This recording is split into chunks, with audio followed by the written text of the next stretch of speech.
Hey everybody, John Newman here from Sports Carnation and Hobby Hotline as I model the shirt here.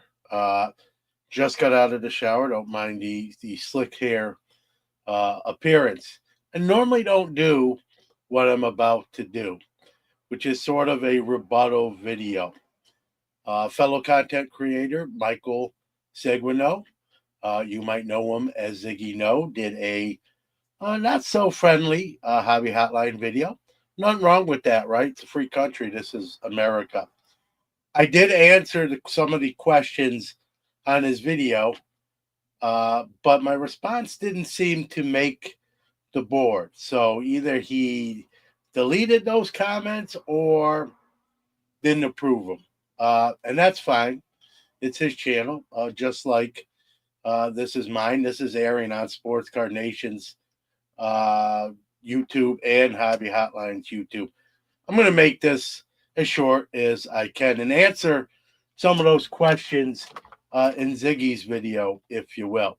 The first thing I want to say, there's the phone number you see right there, 315-491-0239. That is my number. For anyone to call or text, if you have any questions, comments, concerns, you want to yell at me, you want to say thanks, either or, good or bad feedback, you want to know something, I'll give you the straight scoop. You don't have to hear it. If you want to know something about something I'm involved in, go right to the source, right? Don't ask someone who was involved in maybe 10 episodes. That you call or text that number, this phone will ring or buzz. That's my personal cell phone number. Anytime. Now, be respectful. I'm on the East Coast. But generally anytime. And if I can answer the call, I will. If I don't answer, leave a message. I will gladly call you back. That's a pet peeve of mine. I always return calls. So let me go through this in as rapid fashion as I can with some of the questions that were asked in the video by Michael Seguino. So first off, who started Hobby Highlights? I love this question because it's important, right? Who are the OGs?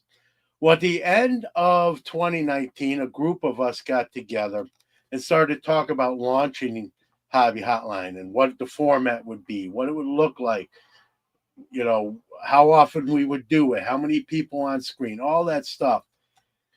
And in the pre-planning stages, there was more people than wound up being when we launched episode number one. Episode number one launched February 8th, 2020. When we launched, the original people involved in the show was myself, Drew Herndon, the three About the Cards guys, Mike Summer from Wax Pack Hero, Mojo Breaks, Dan and Doug from Mojo Breaks, Val Mars, and Logan Ward, who's still with the show from NASCAR Radio. So that was the group that wound up launching the show when the show finally went to air on February 8th, 2020. We're almost approaching 400 episodes. I'm very proud of the body of work. Is every show great? No. Uh, that it is what it is. But we've been around since February 2020. So, we're approaching year 6. And we've had a lot of people come through the show and appreciate working with every one of them.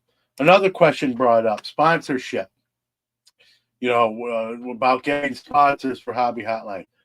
A few years back, 2 or 3 years ago, I don't know exactly whether it was 2 years ago, 3 years ago. It doesn't matter. We had a team meeting, which we sometimes do, and uh, we batted that idea around. Is this something we want to pursue or not?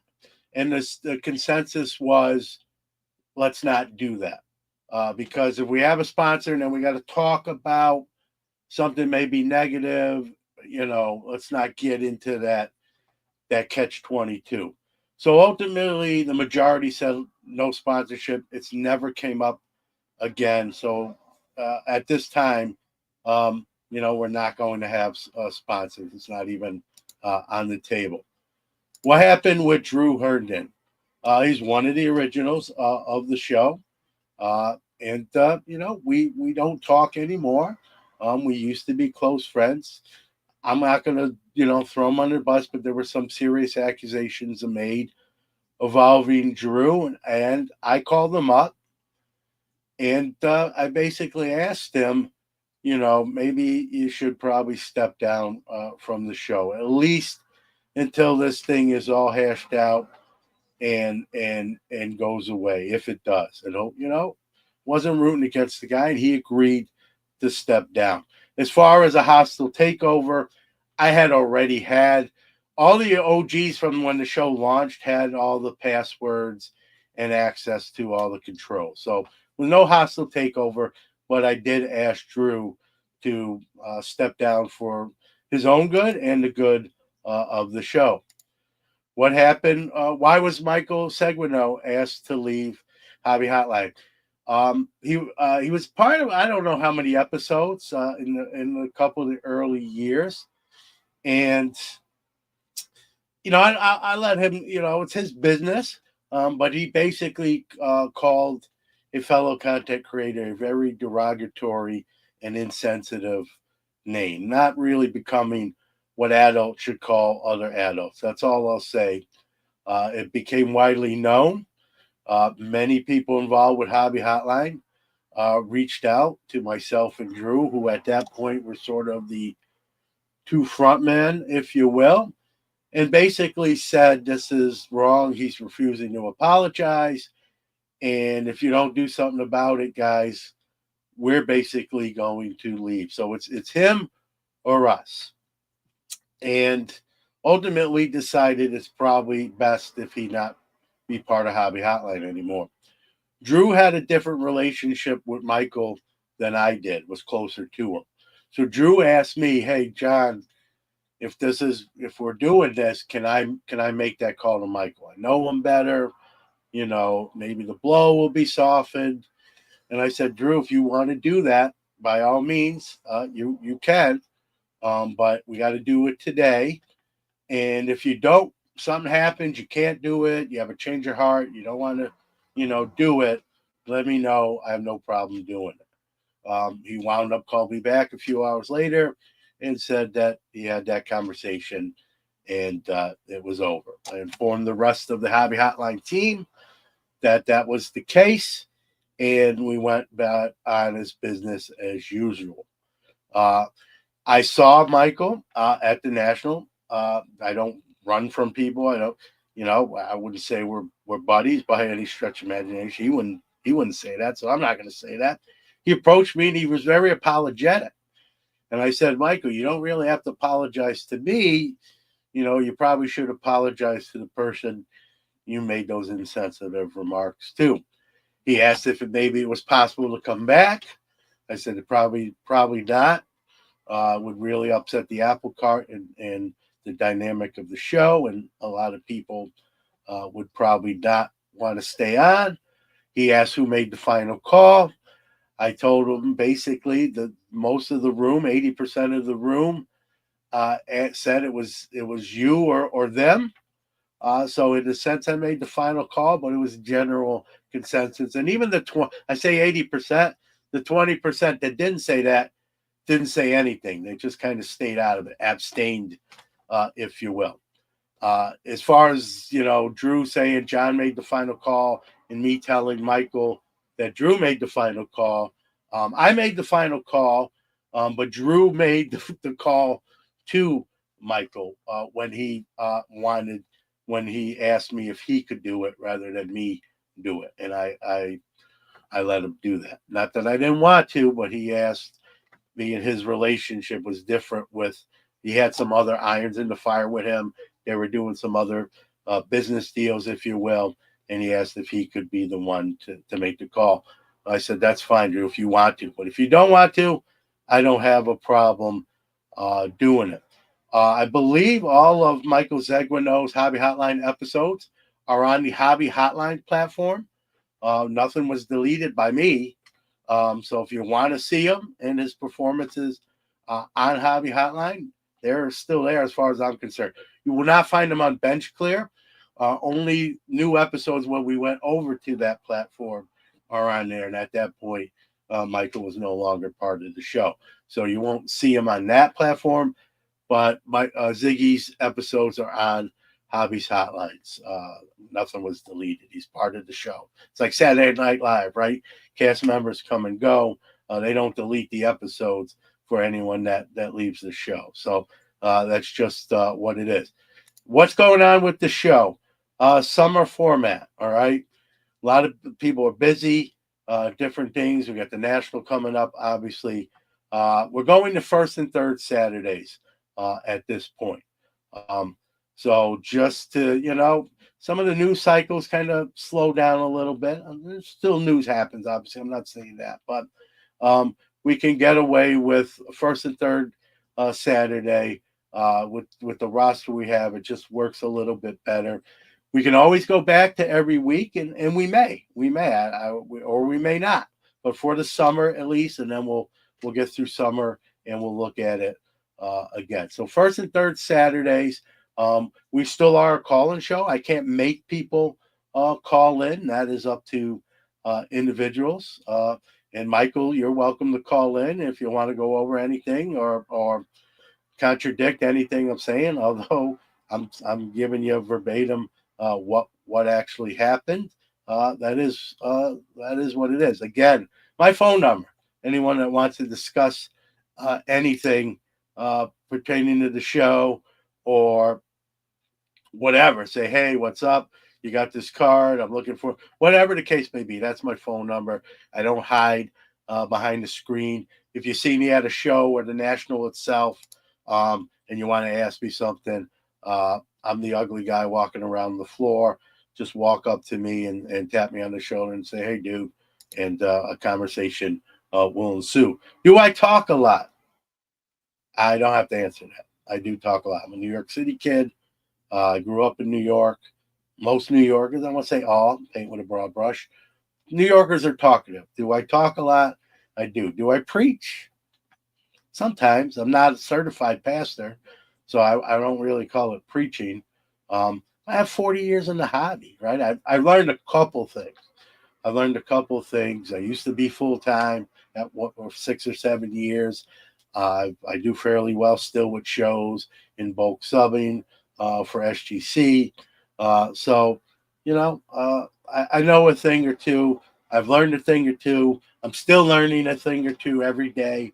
That's what the hobby is all about. Some sincere thank yous, and we'll wrap this rebuttal video up. Before I give the sincere thank you, I know there's probably going to be subsequent videos from who I mentioned already. I'm not going to get into tip for tat. If you hear something and you want to know whether it's true or not, call that number again, right? And I'll talk about it. I'll be respectful. I'll use tact. I'm not going to be derogatory. I'm not going to call anybody names. I'm not going to make it personal. It's not. This is hobby. This is content creation. It's supposed to be fun. I don't got time. I don't have time for this. I got a 25-year-old son, and I still don't have time for this. And he takes care of himself. And I'm married. I don't have time for this. I'm going to card shows. I'm playing pickleball, softball. I'm most nights I'm not home till sometime in the evening. I got better things to do, quite frankly. If this is something someone else likes to do and bring up negativity, God bless you. Have fun, knock yourself out, enjoy yourself at other people's expenses. I'm just not going to get dragged into that. I got better things to do. Call me. You want to know something? Text me. You don't want to talk?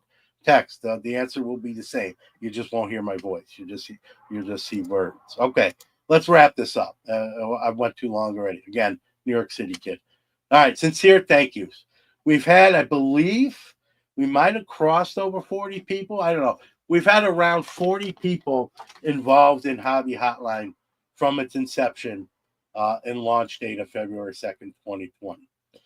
And I appreciate every single one of those folks who don't get paid, who donate their time, who come on screen, who sometimes take abuse in the chat room. Not everybody, but sometimes people do, myself included. And I appreciate it. Every one of those 40 so people, including Ziggy No, who was part of the show. And we don't erase history. It happened. He was. He's. Why isn't he part of the show? He knows why. I talked about it already. Not going to rehash it. Would he still be part of the show had that not happened? I can't answer that. I don't know. Only time would have told, right? But it happened. We had to deal with it, and so we are. So I thank all 40 of those people, current and past, who give up their time, put themselves out there, make their opinions known, even when sometimes people don't agree with them. And I appreciate them. That's not all I'm going to thank. I'm going to thank everybody in the chat room, good and bad. Whether you made a negative comment, as long as it wasn't personal and derogatory or advertising for some sex website, I appreciate you. Okay. The chat room, a lot of the content, a lot of the questions, and some of the banter comes from that interactive chat room. And I appreciate you. And if you watch the show live and you just don't chat, I appreciate you as well. You're giving of your time on a Saturday morning. You could be doing something else, and yet there you are watching. Whether you're a new watcher, listener, or an OG, it doesn't matter. Doesn't matter. I appreciate you one and the same. And last thank you is if you're listening, even you don't watch the show live and you just go to Spotify or Apple iTunes or whatever podcast platform and you listen after the fact, I appreciate you too. And I know everyone involved in Hobby Hotline. So I'm not just speaking for myself. I know everyone else in Hobby Hotline appreciates you as well. I'm going to wrap it up there. This is not going to be a continuous thing. I just had to answer some stuff since my comments were not going to be posted publicly. Again, I've given my number out. Feel free to call or text if you want to know anything. Summer format, first and third Saturday, 11 a.m., Hobby Hotline channel, Hobby Bench Clear Media. Every single episode from episode 1 on February 8th, 2020 to the current episode is on the Hobby Hotline platform. If you want to catch anything from first episode to current episode, it's on Hobby Hotline platform. I wish everyone a great weekend, a good night, safe travels, happy Father's Day to all fathers, and be well. And we'll see you at Hobby Hotline the first and third Saturday. Take care, everybody. God bless you.